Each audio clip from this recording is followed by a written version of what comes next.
আমি 19-20 তারিখে আমি ভিডিও বানাই নাই, শেখ হাসিনা দেশে নাই, আমি গাইবি আওয়াজ দিই নাই, তো শুনেছি সে চলে যাবে, চলে যাচ্ছে। তো এই আলোচনা ভিতরে হচ্ছিল, এটা নিয়ে একটা সেকেন্ড বি প্ল্যান সি কি হবে সেগুলো নিয়ে তাদের ভিতরে পুরো তারা ঠিকঠাক। হঠাৎ করে জাম করে আসা 5 তারিখের 2 দিন আগে মোস্তফা সরোয়ার ফারুকী রাস্তায় নেমে গেল, যে কিনা সারা বছর হাসিনার আর মুজিবের গুণগান গেল, হঠাৎ করে চলে আসলো। আপনার এমনিতে মনে হয় এগুলো খুব অর্গানাইজড ওয়েতে করা হয়েছে, আপনারা কিছুই করেন নাই। আমাদেরকে এখন বলা হয় দেশে আসি না কেন।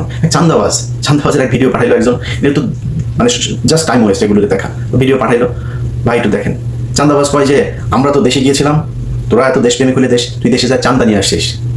আমি ইলিয়াস এখানে বসে থেকে তোর বিডিআর বাপদেরকে যা জিজ্ঞেস করিস যে ইলিয়াস কয়জনকে ছাড়িয়েছে, তোর আলেম বাপদেরকে যা জিজ্ঞেস করিস, সবশেষ শফিউর রহমান ফারাবিরে যা জিজ্ঞেস করিস তোর বাপের অবদান কি ছিল, অ্যাটর্নি জেনারেলকে যা জিজ্ঞেস করিস যে তোর এই বাপ কতবার অ্যাটর্নি জেনারেলের হাত পা চেপে ধরেছে যে ভাই এটার একটু শুনানিটা আগায় দেন, যা জিজ্ঞেস করে। তোর বাপ এখানে বসে এগুলো করেছে, তোর বাপ দেশে গেলে এগুলি করতে পারবে না, এই কারণে দেশে যায় না।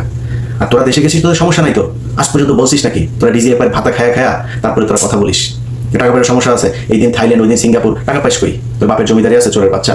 এগুলি আমরা বুঝি না কিছু, ওরা এসে আমাদের বোঝায় দেশে চাই না এই কারণে। কারণ আমরা রয়্যাল লোকজনদের চারিদিকে বসায় রেখে তারপরে আপনারা সুন্দর দেশ করবেন সেই দেশে আমাদের তো টার্গেট তো ইয়ে না, আওয়ামী লীগ না, আমাদের টার্গেট বিএনপি না, আমার কোনো কিছু না, আমাদের দেশে কোনো শত্রু নেই। আমার শত্রু ইসকন, আমার শত্রু ইন্ডিয়ার লোকজনদের সেট আপ করে সুন্দর করে আপনি বসায় রেখে তারপরে দেশ পরিচালনা করবেন, সেই দেশে আমরা যাবো।